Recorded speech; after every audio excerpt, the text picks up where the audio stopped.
Open our PowerPoint. All right, there we go. All right, so this class today is going to be on the basics of food preservation.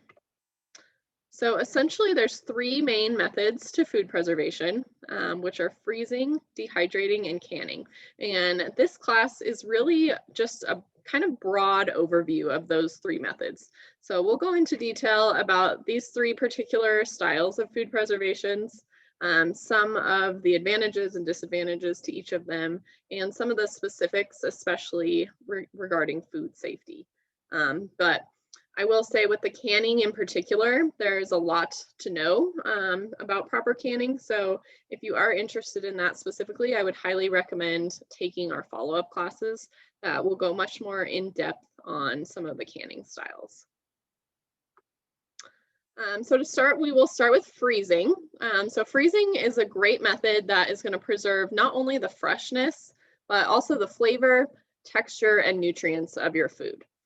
So if texture and preserving that kind of crunchiness or texture specifically is really important to you, freezing is a really great option because obviously dehydrating is going to vastly change our texture of our food, and canning is going to change that texture as well. A lot of times it's going to soften our texture. We have to be really aware of things when we're making crunchy canned goods such as pickles, that we're doing it properly, or we can kind of get a little bit of a softer or mushier type of food. So if texture is important, freezing is a really great option. And essentially freezing works to lower the temperature of your food to a point that is going to stop the growth of microorganisms and slow down enzyme activity. And so the enzymes are something that are particularly going to be found in your fruits and vegetables. And enzymes are what help to ripen our fruits and veggies.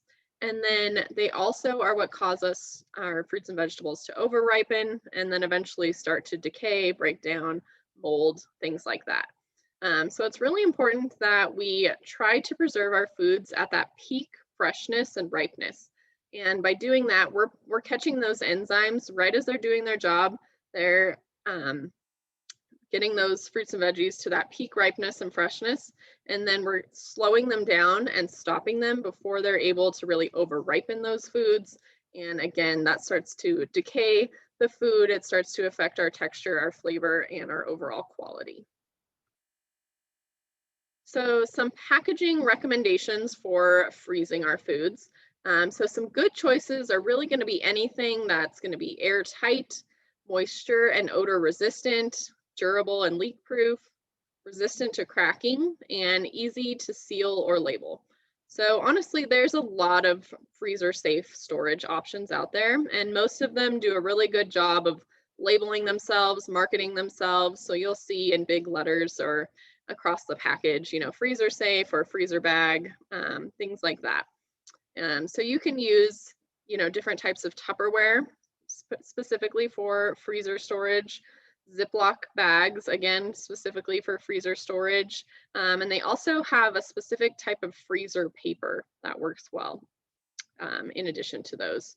Basically, we just want to use those freezer specific packaging because they're going to be a little bit tougher. Usually they're a little bit thicker, and they're just going to preserve our food a little bit better, a little bit tighter of a seal maybe, keeping our food safe and fresh for that long period of time in the freezer.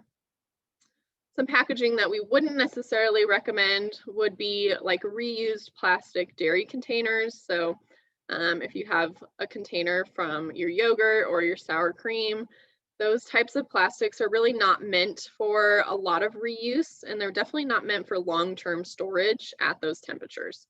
So they're more likely to start to crack or maybe start to leak. The seal is not quite as tight on those. And they can also harbor some of those old odors or flavors from what they previously held. Wax paper is another thing that we would not recommend. And then anything really made of like a cardboard or paper material, those just are not really going to hold up in the freezer very well. All right, so the right headspace. So headspace is something that we will talk a lot about in canning specifically, but it's also important for freezing because when we put the food in the freezer, that food does expand to a certain amount. And so we want to make sure that we're allowing that extra headspace, which is just basically space that is not used up by the food, in order to allow that food to expand and not have any issues with overflowing our container or cracking our container or causing a leak, anything like that. So these are just some basic rules of thumb. These numbers are not set in stone. They're a little bit flexible. You can kind of eyeball it a little bit more. The canning headspace, that becomes more of a food safety issue. So we want to make sure that we're sticking to those recommendations a little bit more specifically. But just to give you a little bit of an idea, for liquid, pureed, or crushed foods with a container that has a reasonably wide opening, that's, about the size of a pint, you want to leave about a 1/2 inch. A little bit larger container, size of a quart, about 1 inch. If you have a container with a little bit more narrow opening, we want to leave a little bit more headspace. So for a pint, about 3/4 of an inch. For a quart, maybe 1.5 inches. And with foods that don't have any liquid, they are not going to expand quite as much. So you can kind of just assume about a 1/2 inch for all containers will be enough headspace with that. And then the only time that you don't need to account for any headspace is with tray packed foods. And we will talk about that right now. So tray packing is a method that works really well for smaller whole fruits and veggies or chopped or cut up fruits and vegetables.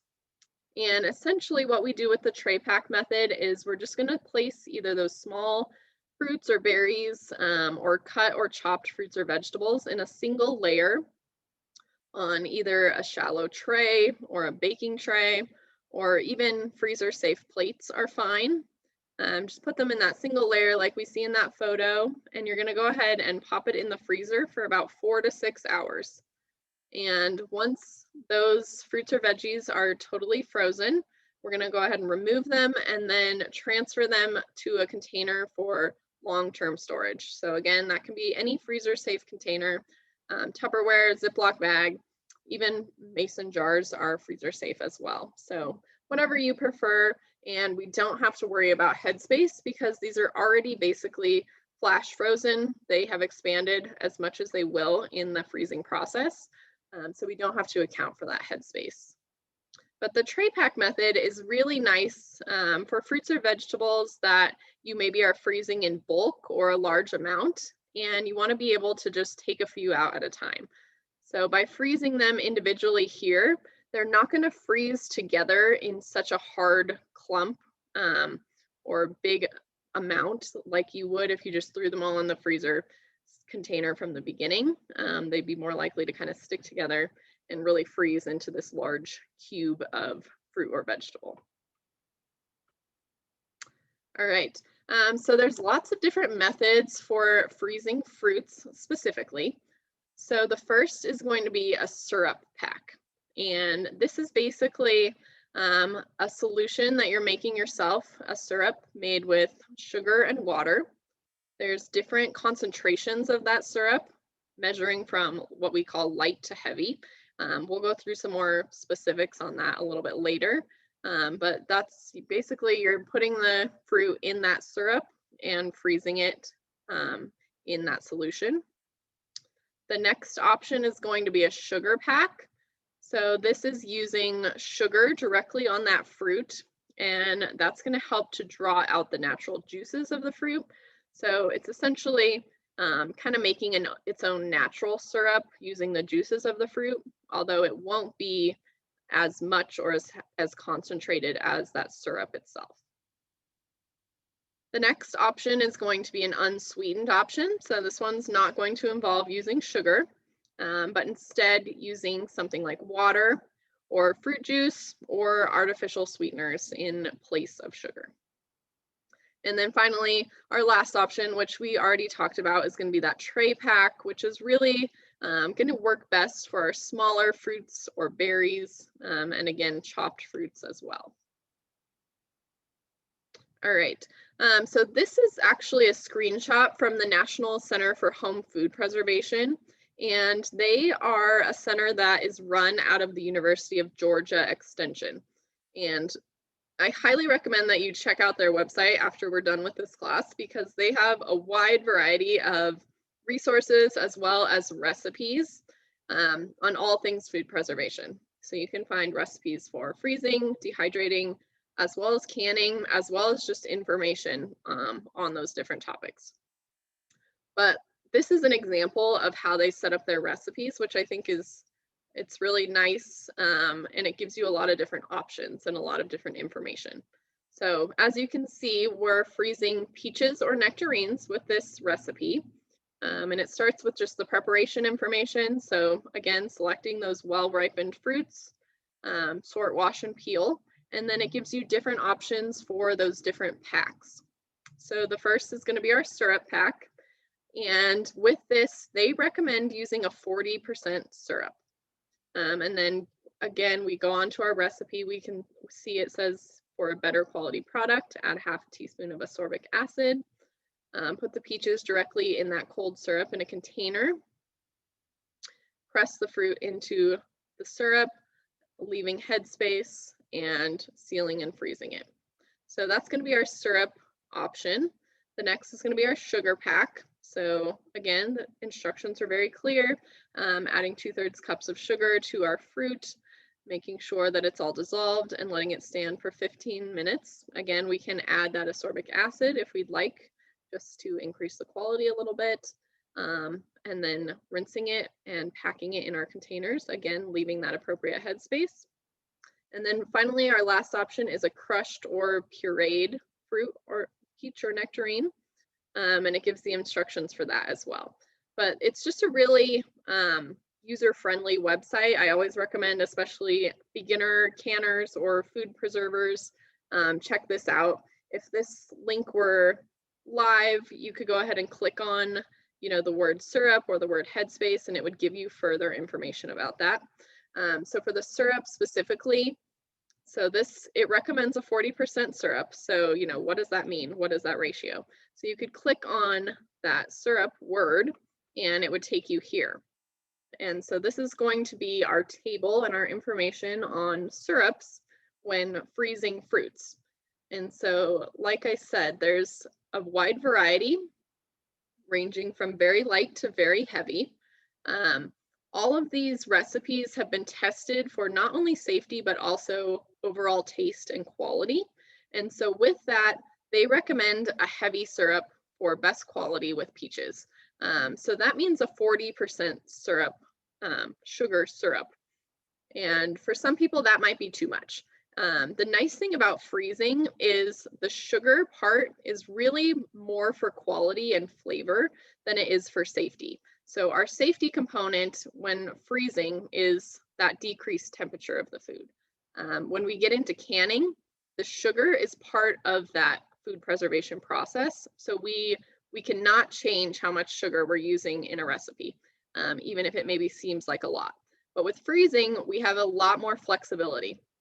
So if you feel like a 40% sugar syrup is too much for you, you can certainly go down to medium, you can go down to light, you can even go down to very light. It might change the quality of it a little bit. It'll certainly change the taste a little bit, but it's not going to be a food safety issue. So you can kind of play around with the amount of sugar that you're using and find something that you're comfortable with. All right, so pre-treatments for fruit, this is something that is mentioned in those recipes, but essentially a pre-treatment is something that's used to prevent discoloration during the preparation and freezing of fruits. So this is not something, again, that is required for any food safety. It's just going to give you a little bit overall of a better quality food and a better looking food. So if you want to maintain those really bright, vibrant colors of our fruits when we first chop them up, a pre-treatment is a really great idea. And there's a few different options available. Ascorbic acid or some sort of ascorbic acid mixture are probably going to be our most popular. So ascorbic acid is essentially just vitamin C. So you can make your own solution using either a powdered form or crushed up vitamin C tablets. There's also ascorbic acid mixtures, which are going to be our commercially prepared products, such as this fresh fruit, which we see on this slide. It's going to be ascorbic acid mixed with a dextrose or citric acid. You can also use just citric acid on its own. And then finally, if you're looking for something that's a little bit more natural or just food-based, you can use lemon juice as well, mixed with water. That one is not necessarily going to be quite as effective as ascorbic acid, but it will be better than nothing. So again, this is kind of a personal choice if you want to take the time to do a pre-treatment, or if you're okay with your peaches starting to turn a little bit darker color by the end of this process, then that's fine too. All right, so pre-treatment for vegetables is a little bit less flexible. So we would request that vegetables are blanched, as blanching is necessary in the preparing of most vegetables for freezing. And essentially blanching is just taking your vegetables and either simmering them or steaming them for a short amount of time before you move on with that freezing packaging step. And basically the blanching is again going to help to slow or stop those enzyme activities, which is going to prevent our vegetables from over ripening and starting to decay. Also, like the pre-treatment of the fruits, it's gonna, just prevent the overall loss of quality, color, flavor, and nutrients. Blanching can also help to destroy some bacteria and remove any surface dirt. And then it also can help to soften vegetables, making them a little bit easier to pack into containers for freezing, or allowing us to pack a little bit more of a certain vegetable into each container. And each vegetable is going to be slightly different for blanching instructions. So with that, I would just recommend following the instructions given. So again, just like we saw with those fruit recipes on the National Center for Home Food Preservation, the vegetable recipes will say exactly how to blanch those recipes before freezing as well. I believe we also at CSU Extension have a fact sheet on freezing vegetables, and it has a table in it that will give you all the different times for blanching the different vegetables as well. All right, and then our final freezing option is freezing in ice cube trays. So this is kind of a cool idea that works really well for certain types of foods. So the first type would be herbs. So as we can see here in this photo, you can actually freeze either whole herbs, depending on the size of the leaves, or chopped up herbs. Essentially, all you're going to do is go ahead and place those herbs or those chopped herbs in each ice cube tray and fill it with water, making sure that those herbs are as submerged as possible, and then go ahead and pop it into the freezer until they are frozen solid. And then you'll go ahead and transfer them to a long-term freezer storage. So whether that be a mason jar, freezer bag, freezer Tupperware, anything like that.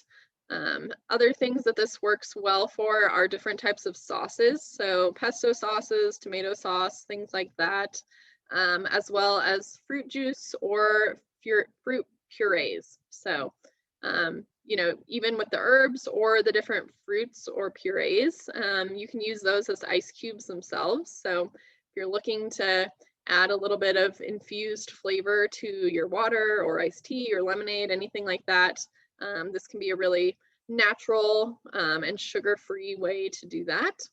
And you can also just defrost the sauces as well in that form.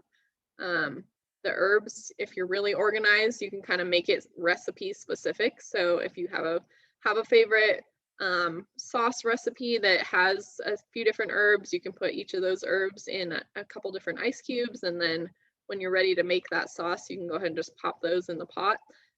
Makes things a little bit easier day of when you're preparing those recipes, but just kind of a fun way to freeze a few different types of foods there. All right, so just some information about labeling and storing.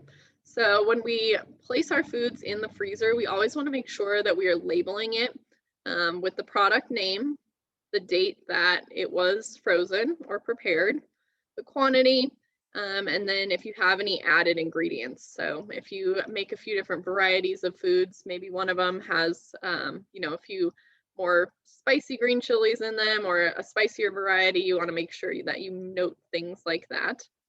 And then just go ahead and try to freeze things as quickly as possible. And you want your freezer to be set at 0 degrees Fahrenheit or below. And typically with frozen foods, they will maintain a pretty high quality for at least 12 to 18 months. So it's a pretty good amount of time that it stays really high quality in the texture, in the flavor, and the nutrients. And after those 18 months, the food, as long as your freezer is in good condition, the power hasn't gone out, haven't left the door open for a long period of time, that food is going to maintain its safety. So it's still safe to eat. But after that year and a half mark, the quality will start to decline. So the texture might not be quite as good, the flavor might not be quite as good, the overall color and consistency, things like that will start to decline over time. But again, as long as your freezer's in good working condition, set at that proper temperature, the food should stay safe for past that 18-month mark. All right, so that's kind of your little crash course on freezing. Next, we have dehydrating. So dehydrating is a preservation method that works by removing moisture so that microorganisms cannot grow and spoil the food. So dehydrated foods, kind of one benefit is that they take up a lot less space than frozen or canned food. You don't have to have a ton of freezer space to host a lot of dehydrated foods. They can stay at room temperature for longer periods of time, so they can sit in your pantry or in your cupboards if you have space there. Another advantage is if you are into flavor, by removing all that water content, the flavor becomes much more concentrated of lots of different foods. So this is especially with things like herbs. If people like to dehydrate herbs, it's really going to intensify that flavor by removing the water content. And then we have 3 main methods of dehydration that we'll talk about. So the first is going to be using a dehydrator, the second is going to be using your oven, and the third is going to be using your microwave. All right, so using a dehydrator, essentially the dehydrator is going to be kind of our gold standard for dehydrated food products. Overall, it's going to yield a better quality product than our other 2 methods. It's going to create the most sanitary conditions for our food because our food is going to be basically completely enclosed in that dehydrator for the entire period of time that we're dehydrating it. So no, dust or dirt or dander or potential contaminants are getting in our food during that time. The biggest, maybe problem with the dehydrator is that there is an initial investment that you have to buy the piece of equipment. Depending on the style that you choose, that can cost anywhere from around $50 to several $100s. There are basically 2 main types of dehydrators. So first we have the type on the left. And basically all dehydrators are very similar. They function in a very similar way. There's really just 2 main differences between all types of dehydrators, and that is going to be the location of our fan and the direction of our airflow. So this first photo on the left here, this is going to be one of our higher quality dehydrators. So this one probably costs in the range of $150 to $200, possibly even more with that many trays in it. But essentially the fan on that one is located in the back of the dehydrator. And so the airflow is moving horizontally. So all of those trays are going to get very equal and consistent airflow throughout the entire dehydrating process. So that means that all of those foods are going to be dehydrated at the same rate. They're going to get the same amount of airflow. Everything's going to be very even and consistent. The kind of downside to this type of dehydrator is that you can't add any trays once you purchase it. So that one has a lot of trays in it, so it's probably pretty pricey. They make those styles with just 3 or 4 trays. But if you buy one with 3 or 4 trays and you decide later on, you know, I really am dehydrating a lot of stuff, I would like to add a few more trays, then you actually have to reinvest in the whole next step up in the dehydrator. So that's kind of the only downside to that one. But overall, it's going to be your best quality dehydrated foods. The other options are going to be a lot less expensive. They look like this photo on the right here. And with these, the fan is either located in the base of the dehydrator like we see here, or there are some where the fan is located in the lid itself. But either way, with those, the airflow is going to be vertical.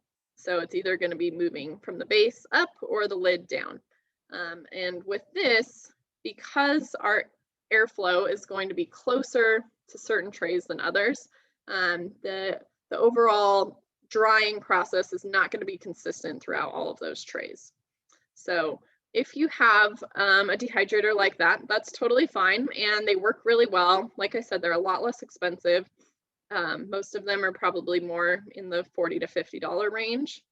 But if you do have those types of dehydrators, we would recommend that you actually rotate your trays every couple hours just to try to make the drying process as consistent and even as possible for all of those trays. But kind of a little bit of an advantage with these is that you can add extra trays as you go. So if you start with 4 trays, you decide you want a few more, you can continue to stack them as you go, but just keep in mind that the more trays that you add, the further away some of those trays will be from that fan and airflow source. So you do want to make sure that you are rotating those on a regular basis. All right, so our next option is going to be using your oven to dehydrate foods. Kind of the biggest advantage to this is that there's probably little or no investment in equipment because we probably all already have an oven in our kitchen. The biggest factor of cost for this type of dehydrating is going to be the energy used.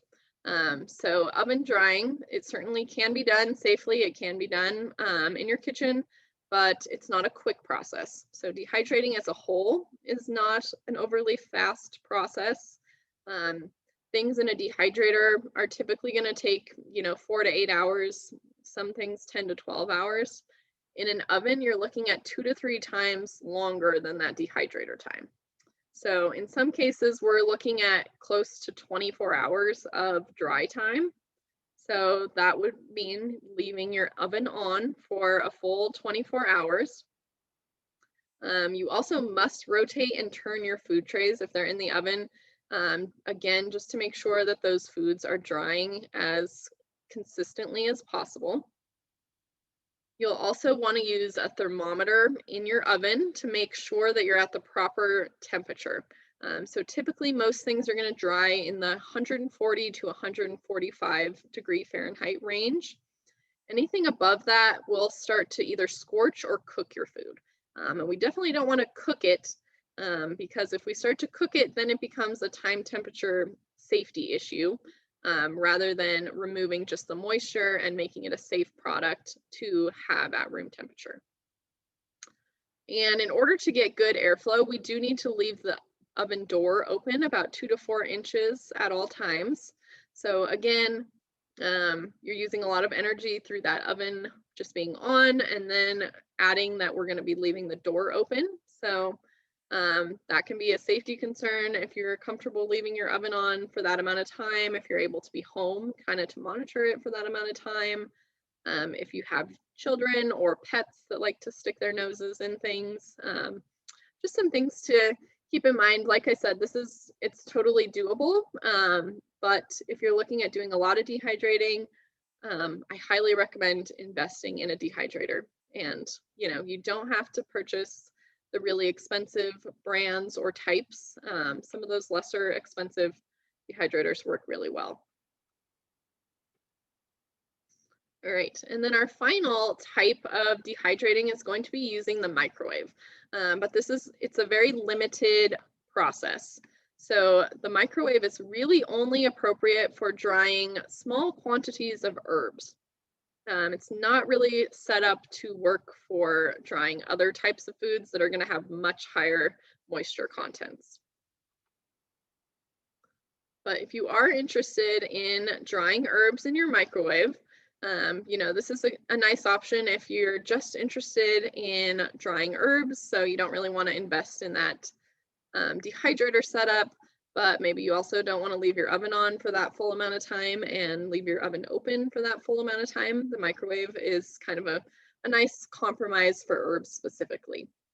And basically all you're going to do is take a microwave safe plate, place a paper towel on top of that, and then we'll place a single layer of clean, dry herbs.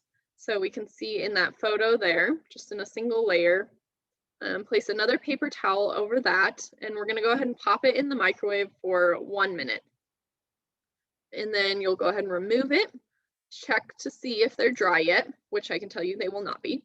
Then we'll go ahead and put another microwave safe plate on top of that, flip the whole thing over, remove the top plate, put it back in the microwave, and put it back on for 30 seconds to a minute again. And then we're going to remove it, check it, flip it over, and repeat this process until our herbs are dry. And it does take a little bit of time.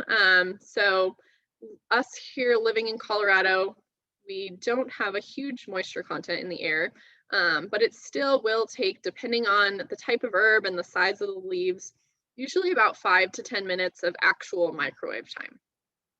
But we don't want to just go ahead and stick them in the microwave for 10 minutes and let them go, because that's going to actually cook our herbs rather than dry them.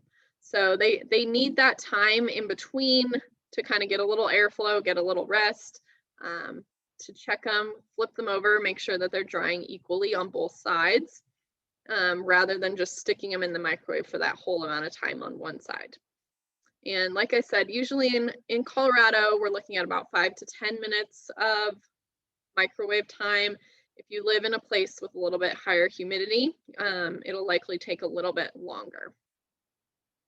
But we're looking for our herbs to be pretty brittle. So when you check them, they should start to crumble to the touch.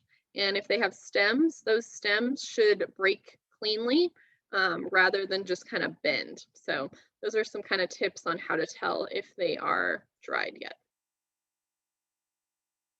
All right, case hardening.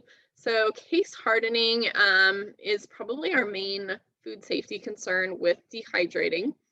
And it's caused usually when the dehydrator is set at too high of a temperature. So dehydrating, as a general rule, is a very low and slow process. So low temperature, slow process. And a lot of people think they can kind of cheat the system, maybe take a couple hours off by increasing that temperature a little bit. But drying cannot be accelerated by increasing the temperature of your dehydrator or your oven. What that does is it creates this case hardening effect. And that is basically when the outside of your food dries. So it looks like it's dried, it looks like it's totally dehydrated, but there's still moisture on the inside of that food.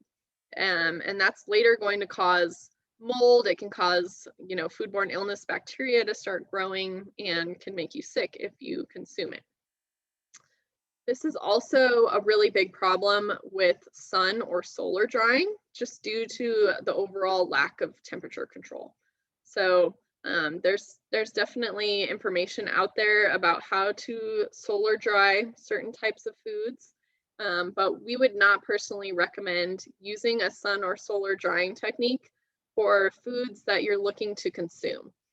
So just from a food safety aspect, you can certainly dry different herbs or different leaves or different flowers for aromatic purposes or just decorative purposes. But if you're going to eat it, we would definitely recommend sticking with either that microwave, the oven, or a dehydrator. All right, so some tips on testing for dryness. So essentially vegetables should be hard and brittle. They're usually pretty easy to tell if they're dry. Fruits can be a little bit more challenging just because they're supposed to be leathery and pliable. So they're not going to have that brittle breakage to them. They're going to be a little bit chewier sometimes. So it can feel like there might still be some moisture in there. So if you're not sure, we highly recommend going through this conditioning process. So this will basically, without a doubt, tell you if there's moisture still in your food or if it's fully dry and safe to eat. So basically all you're going to do is once you've dehydrated your foods, you think they're totally dry, you're going to place those dried foods loosely in a tightly closed container. And canning jars work really well for this because they have a really tight fitting lid and it's very easy to see through them. So you can see the food and what's going on in that jar. And then just place those on your counter, and for the next like 4 to 10 days, just give them a quick shake or stir, kind of agitate them a little bit to equalize the moisture in the jar. And after about 7 to 10 days, if you see any beads of moisture forming, or if you see any condensation in that jar, that's a sign that there's still moisture in that food and it needs to be returned to the dehydrator for further processing. So if that happens, just go ahead and pop it back in your dehydrator, give it a few more hours of dry time, and then you can go ahead and repeat the process. All right, so just some examples of foods that can be dehydrated. There's a wide variety of things you can do with dehydrated foods, but a lot of them make really good snacks. So you can dehydrate different types of fruits. You can make fruit leathers or like homemade fruit roll-ups. You can make different vegetable chips such as zucchini or kale chips.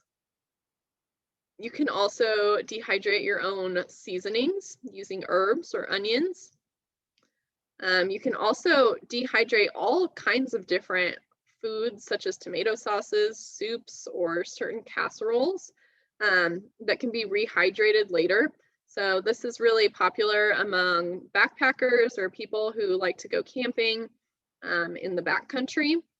A lot of the dehydrated foods that you purchase, at REI or at the sporting goods stores are very expensive for what you get. So if you do a lot of kind of backcountry hiking or biking or anything like that, investing in a dehydrator and making your own dehydrated meals can be pretty cost effective, making things that are going to be able to be rehydrated later with that water in the camp spot or something like that. And then finally, jerkies are very, very popular item to be dehydrated. But when we're dehydrating meats specifically, we do have a few food safety concerns with that as well.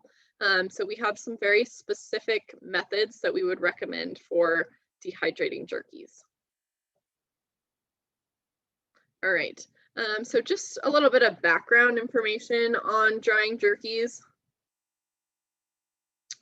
We always recommend using lean cuts of meat, but you can really use kind of any cut that you would like. So some of the cuts that work well are going to be things like round steaks, flank steaks, chuck steaks, cross ribs, rump roasts, or even briskets.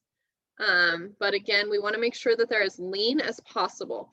So if there is any visible fat on that chunk of meat, you want to remove as much of it as possible before we start the drying process, because fat can actually become rancid through the drying process. So we definitely don't want that. Another tip is to partially freeze your jerky before you start to slice it. This kind of just helps it to hold its shape. It makes it a little bit easier to cut. We want to try to slice it as thin as possible. So no thicker than about 1/4 inch. And then depending on how you like your jerky, you can slice with or across the grain. So if you like a little bit of a chewier jerky, slice with the grain. But if you like a little bit more of a tender or brittle jerky, you can slice across the grain. And again, we want to make sure that it's really thin. So if you can't slice it to that 1/4 of an inch or less, you can actually flatten the strips with something like a rolling pin, just to get them a little bit flatter. And then with drying jerky, we have two specific methods. So we have what's called the hot pickle cure or the vinegar marinade. And we'll go through each of those specifically. But basically, the reason for doing this, either the cure or the marinade, is that the dehydrator, like I said, it's low and slow. So we're not reaching a temperature that's high enough to kill all the potentially harmful bacteria found in raw meat. So if we don't cook it at that proper temperature, we have to find a different way to ensure that we get rid of those potentially harmful bacteria that could make us sick. So our options are going to be either pre-cooking our meat in a marinade or soaking it in vinegar for about 10 minutes. So those are the two current recommendations put out by researchers at CSU Fort Collins. All right, so these slides, you'll get all these slides and you'll get all this information. But just to go through each of these, the first is going to be that hot pickle cure, where we're going to be cooking our meat briefly before we dry it. But you're going to use a combination of spices. So it's just 1.5 tablespoons of salt, 1 tablespoon of sugar, and 1 teaspoon of pepper. So, you know, nothing too offensive there. You're just going to press that into the meat, refrigerate for 24 hours. And then once it's been refrigerated for 24 hours, you can go ahead and remove it, and we're going to make our brine. So that's going to include 3/4 cup of salt, 1/2 cup of sugar, 2 tablespoons of pepper, and 1 gallon of water. We'll bring that to a boil, and then we'll go ahead and put our slices of meat into that brine and simmer for 2 minutes. Then we can drain our meat, remove any of that excess brine, and place onto our drying trays in our dehydrator or oven and continue with that dehydrating process. So that's option number 1. The second is going to be a vinegar marinade method. And so this does involve soaking your meat in vinegar, which definitely has a pretty pungent flavor to it. I will say people typically either love this method or they hate it, kind of depending on how they feel about vinegar or acidic-y, you know, flavors and foods. But I know people who absolutely love this marinade. So definitely give it a chance. Don't be scared off by the vinegar. But essentially all you're going to do is place your strips of meat into 2 cups of vinegar and soak it for 10 minutes. And then you can go ahead and drain off that vinegar, and then you can combine your marinade in a separate plastic bag and add your meat strips, refrigerate in that marinade for 24 hours, and then go ahead and remove that excess. Dry them off a little bit, place them on your drying trays, and continue with your dehydrating process. And the recipe for the marinade part is here. So it involves soy sauce, Worcestershire sauce, black pepper, garlic powder, onion powder, and hickory smoked salt. So again, it does have that kind of vinegar flavor to start, but this marinade, it makes a really nice flavor as well. So you kind of combine the two. Not everybody is a huge fan, but I will say a lot of people really like it. So if you're totally turned off by the vinegar, I would recommend the curing option, but otherwise you can give this a shot as well. All right, so that was our kind of rundown on dehydrating. So our final topic for today is going to be canning. And like I said, canning is a pretty extensive topic. So this is very much just a brief overview. And if you're interested in learning more, I would highly recommend taking further classes that we will be having in the upcoming weeks on some of the specific canning topics. But essentially, to get started, there's 2 main methods within canning.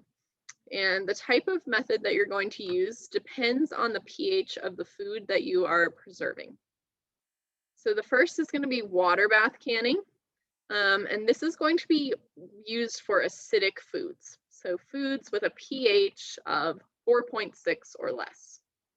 So that's going to include things like fruits, pickles, jams and jellies, and tomatoes only if they are acidified. So we have to add an acid source to our tomatoes to ensure that they are at that pH of below 4.6.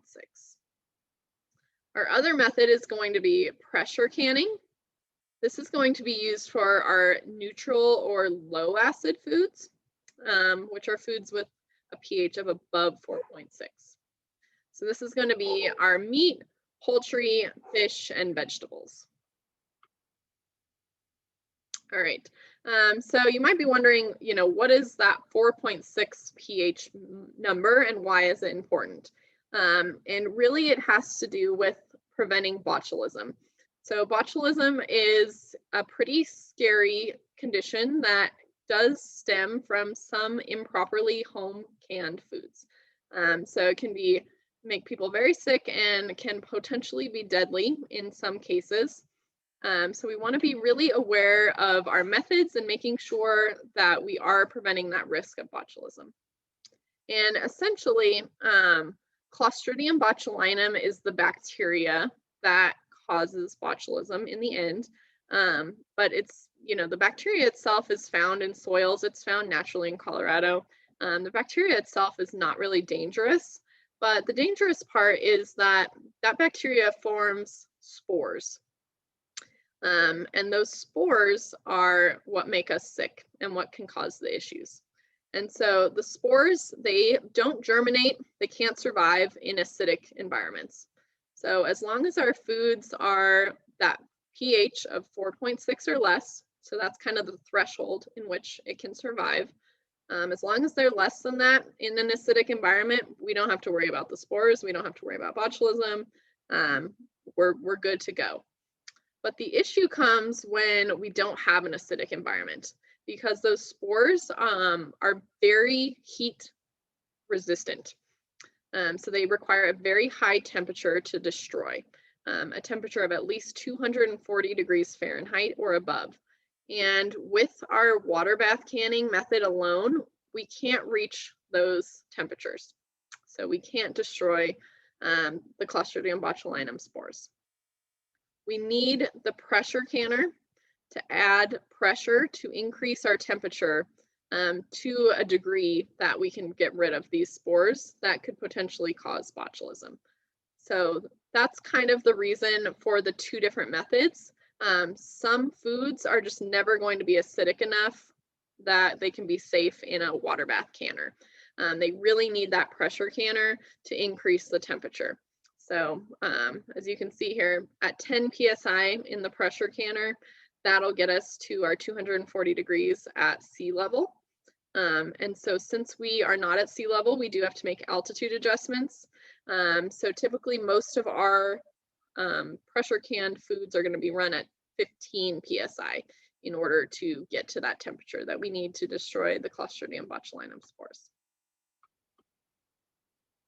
All right, so some processes that are not recommended for canning. There are a lot of very interesting ideas out there on the internet, on different blogs, on Pinterest, on YouTube, different recipes with a lot of different techniques. And a lot of those techniques are not food safe. They are not tested by the experts, and therefore we would not recommend using them. So the first is open kettle canning. So this is a process where you boil the food on the stove and then put it directly into your jars, and then you'll place the lid on your jar. Some open kettle canning, you just place the lid on the jars. Some you'll go ahead and place the lid on it and then flip them over. But either way, they use the temperature of that food to help create a seal on your lid of your jar. But we would not recommend this because the temperatures obtained by just boiling your food are not going to be high enough to destroy all of the potential microorganisms and bacteria that can cause spoilage as well as foodborne illness. Like I said, there's lots of interesting ideas out there on the internet. You can find recipes for canning in your oven. You can find recipes for canning in your microwave. And you can also find recipes for canning in your dishwasher. highly recommend not doing any of those things. None of those are tested or approved recommendations for canning, and they will not prevent the risk of those, again, spoilage, microorganisms, foodborne illness causing bacteria. The next one is kind of interesting, the electric power pressure cookers. So pressure cookers, such as the Ninja brand or the Instant Pot, have become really popular in the last few years. And a lot of them advertise themselves as multi-cookers or multi equipment, you know, 3-in-1, 4-in-1, they do all these different things. And one of the things that a lot of them list is pressure canning. Some of them come with instructions for pressure canning. Some of them come with recipes for pressure canning. But according to the USDA, they are not considered safe for pressure canning. The USDA has very specific guidelines of what qualifies as a pressure canner. The thickness of the metal walls has to be a certain amount. It has to be a certain size. There are very specific requirements, and most of these pressure cookers are not meeting those recommendations for pressure canning. Like I said, some of them do include recipes even. None of these recipes have been altitude adjusted or altitude tested. So living at high elevation like we do here in Colorado, we are at an even increased risk if we were to use these specific recipes, because none of them have been tested or approved at our elevation specifically. So if you have a pressure cooker, you know, they work great for lots of different things, pressure cooking all kinds of foods. But if you're looking to get into pressure canning, you definitely want to make sure that you are investing in that specific equipment. All right, so some other processes that are not going to be recommended, the paraffin or wax seals. So this is a really popular one that people like to use. They feel like it's kind of like a shortcut. Essentially, they're just heating up a block of wax on the stove and pouring that over the top of each jar to create a seal, rather than going through the whole process of water bath canning each jar. But these seals have proven time and time again that they are not very tight, they're not airtight. They allow mold and bacteria to get in there, contaminate, and grow in your product. I have personally seen a paraffin wax sealed jar of peach jam, and it was almost black. So definitely do not recommend using that. And then the glass and zinc caps, as well as the Tattler lids. So these are different products that have been created to basically become reusable lids. The biggest thing with canning is that typically our metal lids themselves are only one-time use. So we have to buy those new each year. You can reuse the jars, you can reuse the screw bands, but the lids, once they seal and are unsealed, then they can't be used again. So there's been some reusable attempts at lids put out there, but they're difficult to use. Their seals are not 100%. And so you do risk that spoilage of your food, that contamination of your food again. I would not recommend using them, just because it's easier to make sure that you use that lid once, it's got a good seal. They're not very expensive to purchase each year. So I would just start with fresh lids, not try any of these, you know, kind of reusable things. All right, so just like I said, there's a lot that goes into canning. We have hours of different classes of specific types of canning, but this is really just a very basic overview of some steps to successful canning. So first, we always want to review a tested recipe and instructions. So what does that mean?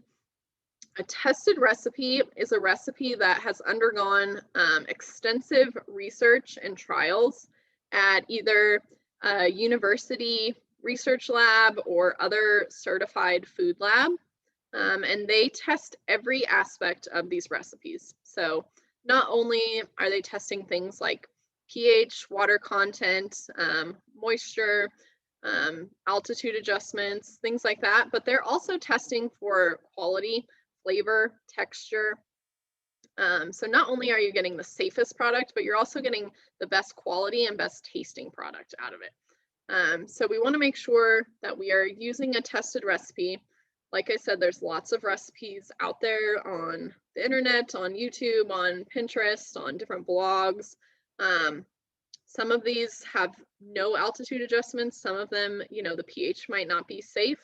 So we always want to make sure that we're using a recipe from a reliable source. So where can you find those sources? So us here at CSU Extension, we have a certified food lab on campus and they do recipe development. So our website listed there is going to have a wide variety of different recipes available. We also have an app called Preserve Smart. So this is an app that you can download on your smartphone or your tablet. It's also an interactive website if you don't have a smartphone or don't want to download the app. But this is a really great resource because when you first log in, you can actually put in your elevation of your kitchen and then it'll automatically altitude adjust everything for you. So that's kind of nice. It takes that guessing work out of it. You can search different recipes by, type of food that you want to preserve. So say you want to make something with peaches and you have a bunch of peaches. It'll give you all the different recipes for peaches, peach jam, peach jelly, halved peaches, whole peaches, pie filling, things like that. Or you can search by preserved type of food. So if you want to make a jam and you're looking for inspiration, you can look at all the different jam recipes as well. The National Center for Home Food Preservation, I kind of plugged them earlier, but again, they're a really great resource for all things food preservation. They have a lot of great recipes as well as just a lot of great resources in general. And then some of the recipe books that we would recommend include the So Easy to Preserve, the Ball Blue Book, the Ball Complete Book of Home Preserving, and the USDA Complete Guide to Home Canning. So all of those have literally hundreds of pages of recipes in them. So don't think that just because you're using a tested recipe, you're going to be limited in what you can make. There's truly hundreds and hundreds of tested recipes out there. So you will not be bored with what you have with a tested recipe, but you'll know that you're making a safe product. All right, so step number 2 is going to be plan time for canning. Of our 3 food preservation methods, canning is definitely the most labor intensive and the most time intensive. So it's not a quick process, especially if you're pressure canning, because you have to wait for that canner to come to pressure. You have to monitor it throughout the entire processing time, which can be up to an hour to 2 hours in some cases. And then you have to wait for it to come completely down to 0 pressure again. And that's just the canning time itself. Water bath canning, typically your processing times are going to be a little bit less than that. But there can be a lot of prep work involved as well. So you want to just kind of mentally prepare yourself for that, especially if you're new to canning or if you're doing it by yourself. Definitely add a little bit of time there. Canning is not something that you can really take a break in the middle of. So once you start filling your jars, start processing them in the water bath canner, you can't say, oh, well, I got to go pick up so-and-so from baseball practice and just pause in the middle. So you want to make sure that you have plenty of time and that you're not rushing yourself. If, like I said, if you're new to it or if you're doing it by yourself, it takes several hours and you want to make sure that you have plenty of time so you're not stressing about any of that. All right, number 3 is selecting fresh ingredients. So just like with any type of food preservation, we want to can our fruits and vegetables at the peak of their quality. So before those enzymes start to over-ripen them and they start to kind of decay, we want to capture that really peak quality. anytime we're preserving a food, it's going to be a little bit hard on that fruit or vegetable. You know, we're putting them under extreme temperature or extreme pressure, and that's going to have a slight effect to our fruits and vegetables specifically. So by starting with our best, freshest quality fresh ingredients, that's going to give us our best quality canned ingredient. But with fresh fruits and vegetables, you want to always rinse them, don't soak them, and peel if appropriate. And then if you're pressure canning any sort of meat or poultry, obviously you want to make sure they're from healthy animals, should be chilled and canned as quickly as possible. Again, just in that peak quality. All right, and then number 4 is to assemble our equipment. So before we get started, it's always a good idea to kind of gather all of your equipment, everything you're going to need. Make sure you're not forgetting anything before you get started. Because like I said, once you kind of start that canning process, it's really hard to pause in the middle of it if you don't have everything that you need. So depending on the type of canning that you're doing, you're either going to need that specific pressure canner if you're pressure canning. If you're water bath canning, you'll have either the water bath canner, which looks like this one in that photo, or you can use a large stock pot as long as it has a well-fitting lid and the jars can be covered with at least 2 inches of water. So it has to be a pretty tall pot, but if you have a really large stock pot that's tall enough to fit your jars in with 2 inches of water over the top of them and has a well-fitting lid, you don't actually have to invest in the canner itself. You want to make sure that you have jars and lids. So you want to make sure that you have the appropriate size jars for the recipe that you're doing. The recipe should say on it, if it's a tested recipe, what size jars you're doing. You can go down in size in jars and still process them for the same amount of time, but you can't go up in size. So if you're making pints and you want to make quarts, it doesn't really work that way, unfortunately. But if you want to go down to like half pints, that's fine. A jar lifter is really handy. So that is this guy here in the front left corner with the blue on one side and the black on the other. That just helps to place your jars in and out of the water bath canner, especially when you're done with the water bath canning process or the pressure canning process. Those jars are going to be really, really hot, so we can't really touch them. So that's just a way to lift them out of the canner. The lid wand is this little guy, this blue plastic piece with the black dot on the bottom. That black dot is a magnet, and so that will magnetize to the lids. It just helps you to pick up the lids and place them on your jars without touching the bottom of them or contaminating those lids in any way, because we want to make sure that we don't get anything under the lid of that jar that could potentially contaminate our food. The bubble freer is this sort of clear plastic piece in the middle. That is just used to kind of agitate the outside of some of our fruits or vegetables or pickles that we're canning. We want to remove as much oxygen and as much bubbles from the jar before we process it. If you don't have a specific bubble freer, you can certainly use, the back end of a butter knife or a small spatula, anything like that. The funnel is pretty self-explanatory, just kind of helps to get everything in the jar cleanly without making a giant mess all over your kitchen cabinet. Although I will say, as a general rule, canning can be kind of a messy process, so prepare yourself for that. Especially jams and jellies, because they're very sticky and they're very colorful. So the funnel can be particularly helpful with stuff like that. And then finally, you'll need a timer. Again, you can certainly use the one on your kitchen stove or your phone, but you will need to keep track of processing times.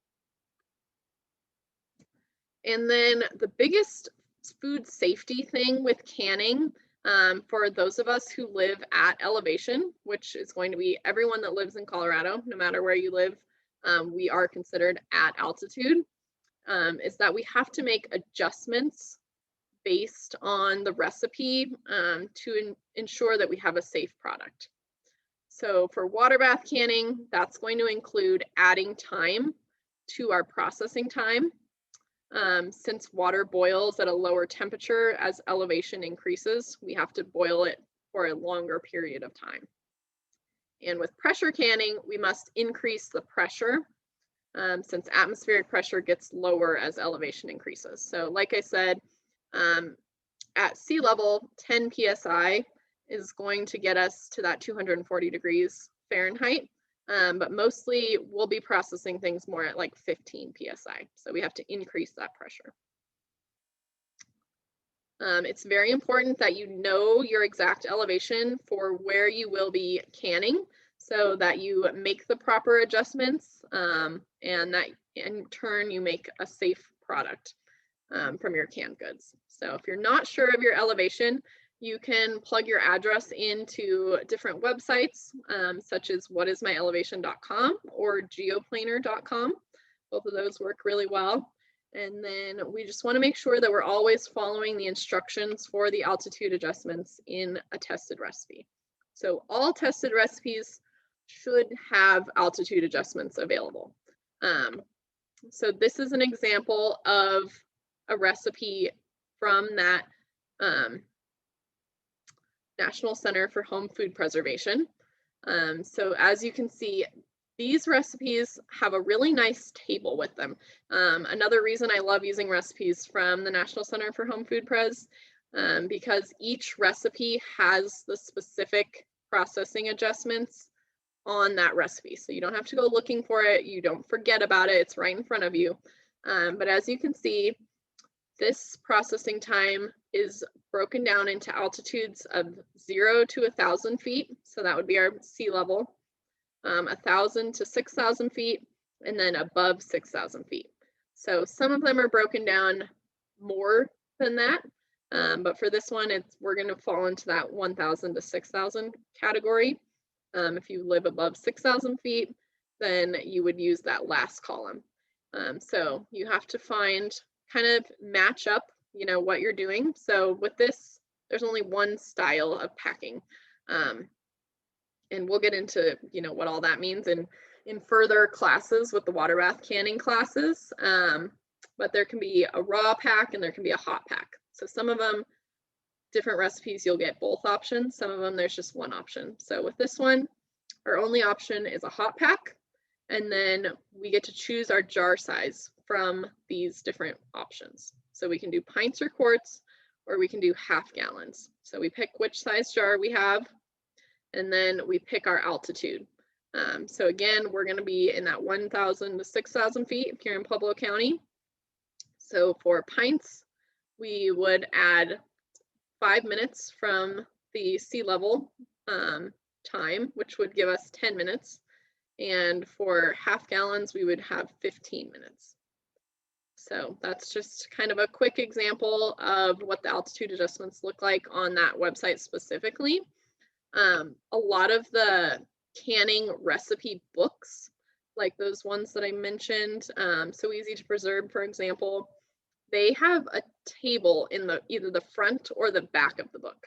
And so you have to find that table and make the necessary adjustments based on that table, based on the recipe in the book. So all the recipes, the instructions are going to be assuming you're at sea level. So you'll see a table looking something like this. The top one is going to be for water bath canning. So for that 0 to 1,000 feet, we're at sea level. We don't have to add any minutes. For 1,000 to 3,000 feet, we'll add 5 minutes. For 3,000 to 6,000 feet, which again, that's where we would fall for Pueblo County, you would add 10 minutes. 6 to 8,000 feet, add 15, 8 to 10, add 20. So that's what a table could potentially look like for some of these recipe books.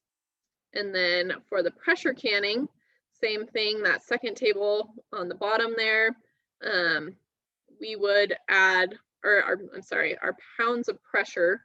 So again, for sea level would be 0 to 1,000 feet would be 10 pounds. on a weighted gauge or 11 pounds on a dial gauge. So again, there's a couple different types of pressure canners, which we will get into in the pressure canning class if you're interested in learning more about that. But with the weighted gauge, essentially your options are 5, 10, or 15. So once we get past sea level and we're at 1,000 to 2,000 feet, anywhere up to 10,000 feet, we have to go with 15. The dial gauge gives you more ability to control the exact pounds of pressure. So we can have 10, 11, 12, 13, 14, or 15.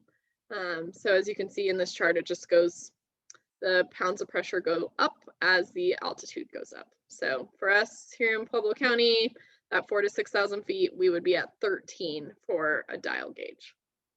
Hopefully that makes sense. I know it's a little confusing and there's definitely a lot of information missing from this overall process. So like I said, canning is a lot of information and there's a lot of things to know about it. So it's very much an overview, especially for pressure canning. If you're interested in pressure canning, I highly recommend taking the full class on that because we'll get into a lot more information on the different types of canners and the pressure and how that all works.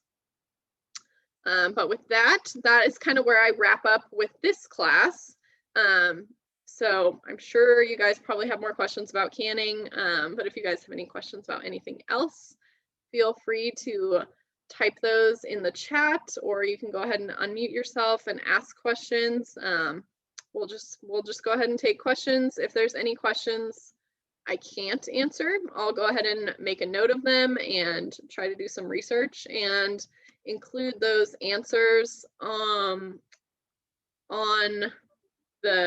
in the follow-up email. I'll stop sharing my screen here. There we go.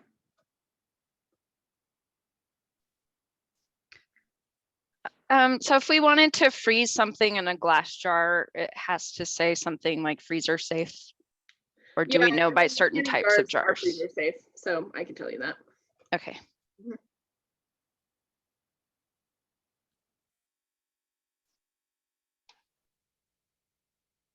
I think that was my only question, but I learned a lot.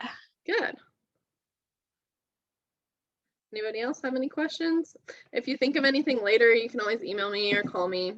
My contact info will be in that email as well.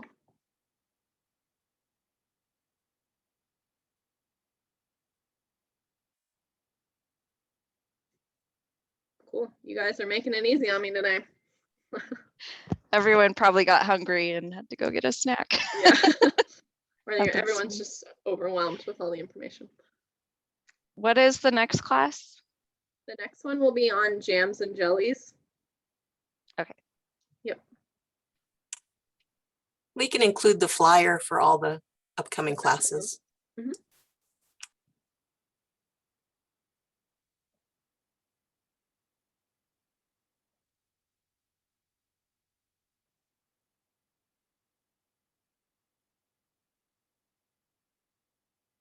All right, well, if nobody has any other questions, like I said, feel free to email me or call me if anything comes up, and we hope to see you on some of the next classes if you're interested in learning more. All right, thank you. Thanks. See you soon. All right. Thank you. All right, thank you for coming. Yep, everybody have a great afternoon.